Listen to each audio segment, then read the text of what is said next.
Assalamualaikum warahmatullahi wabarakatuh. Salam dan bahagia. Saya Aristiana.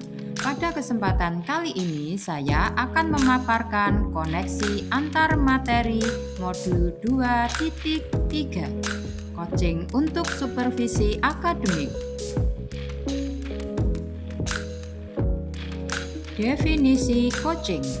Coaching merupakan proses kolaborasi yang fokus pada solusi, berorientasi pada hasil, dan sistematis di mana coach memfasilitasi peningkatan atas performa kerja, pengalaman hidup, pembelajaran diri, dan pertumbuhan pribadi dari sang coachee. Coaching memiliki peran yang sangat penting karena dapat digunakan untuk menggali potensi murid sekaligus mengembangkannya dengan berbagai strategi yang didasarkan apa yang sudah digali oleh coach. Tentunya bermanfaat mengatasi masalah pembelajaran atau masalah eksternal yang mengganggu proses pembelajaran dan menggali potensi murid tanpa mereka sadari. Lalu apa perbedaan coaching, konseling, dan mentoring dalam konteks pendidikan? Coaching menuntun coachee untuk menemukan ide baru atau cara untuk mengatasi tantangan yang dihadapi atau mencapai tujuan yang dikehendak. Konseling biasanya dilakukan ketika ada masalah emosi dan psikologis, fokus pada pembenahan masa lalu, dan kadang melibatkan terapi dan pendekatan remedian. Sedangkan mentoring adalah membagikan pengetahuan, keterampilan, dan pengalamannya untuk membantu mentee mengembangkan pribadinya. Adapun paradigma berpikir coaching ada 4. Yang pertama adalah fokus pada coachee atau rekan yang akan dikembangkan. 2. Bersikap terbuka dan ingin tahu. 3. Memiliki kesadaran diri yang kuat. 4. Mampu melihat peluang baru dan masa depan. Dan prinsip coaching itu sendiri terdiri dari 3. Yang pertama adalah kemitraan, yang kedua adalah proses kreatif, dan yang ketiga adalah memaksimalkan potensi. Kompetensi inti coaching. Yang pertama adalah kehadiran penuh atau presence, kemampuan untuk bisa hadir utuh bagi coachee atau di dalam coaching disebut sebagai coaching presensi, sehingga badan pikiran hati selaras saat sedang melakukan percakapan coaching. Mendengarkan aktif. Seorang coach yang baik akan mendengarkan lebih banyak dan lebih sedikit berbicara.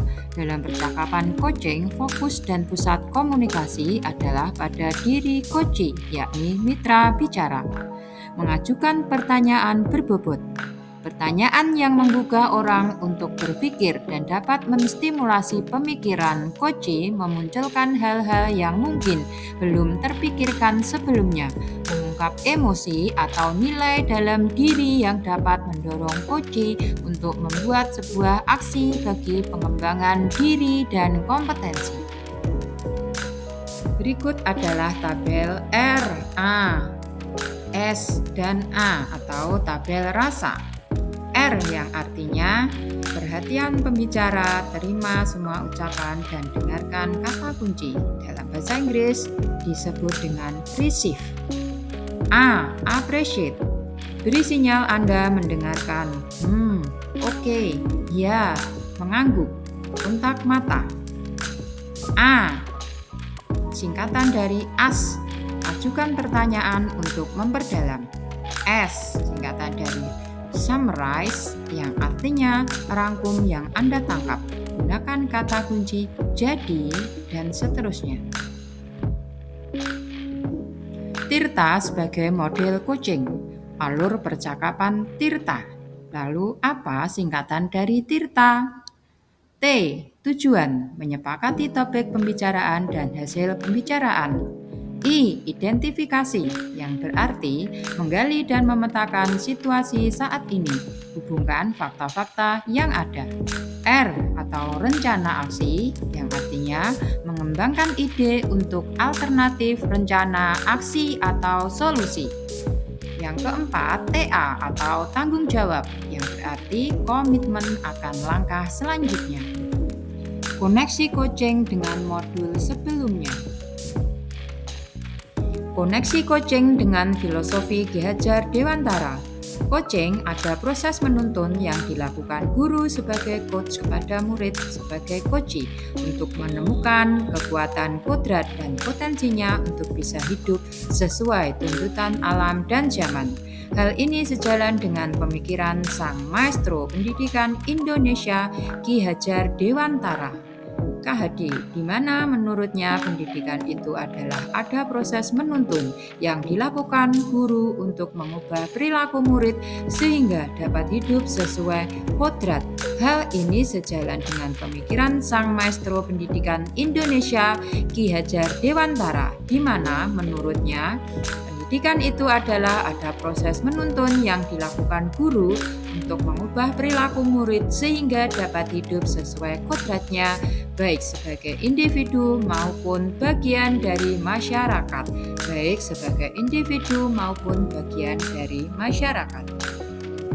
Koneksi coaching dengan nilai dan peran guru.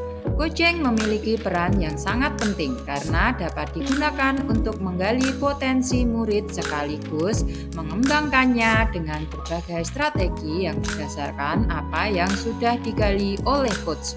Tentunya bermanfaat mengatasi masalah pembelajaran atau masalah eksternal yang mengganggu proses pembelajaran dan menggali potensi murid tanpa mereka sadari.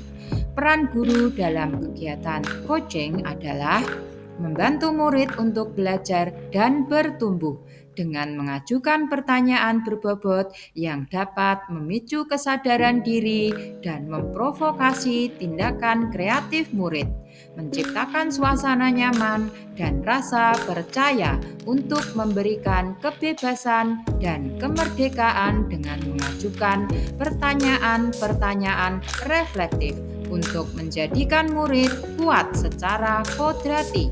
Dengan demikian, diharapkan guru dapat menuntun peserta didik untuk menemukan solusi di setiap permasalahan dan meraih prestasi terbaik dengan kekuatan yang dimilikinya. Konektivitas coaching dengan pembelajaran berdiferensiasi. Sistem Among yang dianut Ki Hajar Dewantara menjadikan guru dalam perannya sebagai mitra muridnya untuk melejitkan kodrat yang mereka miliki. Salah satunya adalah mengintegrasikan pembelajaran berdiferensiasi ke dalam pembelajaran, di mana pembelajaran harus disesuaikan dengan minat, profil, dan kesiapan belajar, sehingga pembelajaran dapat mengakomodir kebutuhan individu peserta didik. Dalam hal ini, Ki Hajar Dewantara mengibaratkan bahwa guru adalah petani dan peserta didik adalah tanaman, dan setiap individu peserta didik adalah tanaman yang berbeda. Jika tanaman padi membutuhkan banyak air, tentu akan berbeda perlakuan terhadap tanaman jagung yang justru membutuhkan tempat yang kering untuk tumbuh dengan baik. Konektivitas coaching dengan pembelajaran sosial emosional. Pendekatan sosial dan emosional dalam praktek coaching juga sangat diperlukan. Melalui pertanyaan-pertanyaan reflektif yang diberikan guru, peserta didik akan menemukan kedewasaan dalam proses berpikir melalui kesadaran dan pengelolaan diri, sadar akan kekuatan dan kelemahan yang dimilikinya, mengambil perspektif dari berbagai sudut pandang sehingga sesuatu yang menjadi keputusannya telah didasarkan pada pertimbangan etika, norma sosial, dan keselamatan. Bagaimana peran Anda sebagai seorang coach di sekolah dan keterkaitannya dengan materi sebelumnya di paket modul 2, yaitu pembelajaran berdiferensiasi dan pembelajaran sosial emosional. coaching dilakukan oleh guru di sekolah agar guru bisa membimbing anak didik sesuai dengan minat dan bakat yang dimiliki, sehingga anak didik mampu mengeksplorasi kekuatan yang dimilikinya. Guru sebagai fasilitator akan menuntun anak didik untuk tumbuh kembang mencapai kodratnya. Sebagai seorang coach di sekolah, saya berupaya menggali potensi dan menuntun murid saya memperbaiki lakunya. Karena sebagai coach, saya wajib menuntun segala kekuatan kodrat atau potensi agar mencapai keselamatan dan kebahagiaan sebagai manusia maupun anggota masyarakat. Guru atau coach memberikan ruang kebebasan untuk murid dalam menemukan kekuatan dirinya dan peran pendidik sebagai pamong dalam memberi tuntunan dan memberdayakan potensi yang ada agar murid tidak kehilangan arah dan menemukan kekuatan dirinya tanpa membahayakan dirinya. Keterkaitan proses coaching dengan pembelajaran berdiferensiasi modul 2.1. Pembelajaran berdiferensiasi adalah pembelajaran yang berdasarkan kebutuhan murid, yaitu kesiapan belajar murid, minat murid, dan profil belajar murid. Melalui proses coaching yang dilakukan oleh guru atau coach dengan murid sebagai coachee, maka guru dapat melakukan identifikasi kebutuhan belajar murid yang akan dijadikan sebagai dasar proses pelaksanaan pembelajaran, sehingga akan mengembangkan minat, bakat, dan potensi yang ada di dalam diri. Dengan demikian akan terwujud pembelajar yang merdeka, yang dapat mencapai keselamatan dan kebahagiaan yang setinggi-tingginya. Kaitan proses coaching dengan pembelajaran sosial dan emosional modul 2.2. Pembelajaran sosial emosional merupakan pembelajaran kolaboratif mengenai pengendalian emosi dalam diri yang meliputi kesadaran diri, manajemen diri, pengambil keputusan yang bertanggung jawab, kesadaran sosial, dan keterampilan berelasi. PSE sangat mendukung proses coaching, sementara proses coaching sangat diperlukan pemahaman tentang PSE. Karena melalui PSE, maka baik coach dan coachee akan saling menghargai sehingga dapat hadir sepenuhnya dalam proses coaching atau presence. Mendengarkan dengan rasa, ada rasa ingin tahu dari coach dan menimbulkan empati. Bagaimana keterkaitan keterampilan coaching dengan pengembangan kompetensi sebagai pemimpin pembelajaran? Tutwuri Handayani menjadi kekuatan dalam pendekatan proses coaching dengan memberdayakan atau andayani semua kekuatan diri pada murid. Sebagai seorang guru atau pendidik atau among dengan semangat Tutwuri Handayani, maka perlulah kita menghayati dan memaknai cara berpikir atau paradigma berpikir Ki Hajar Dewantara sebelum melakukan pendampingan dengan pendekatan coaching sebagai salah satu pendekatan komunikasi dengan semangat among atau menuntun. Keterampilan coaching perlu dimiliki para pendidik untuk menuntun segala kekuatan kodrat atau potensi agar mencapai keselamatan dan kebahagiaan sebagai manusia maupun anggota masyarakat.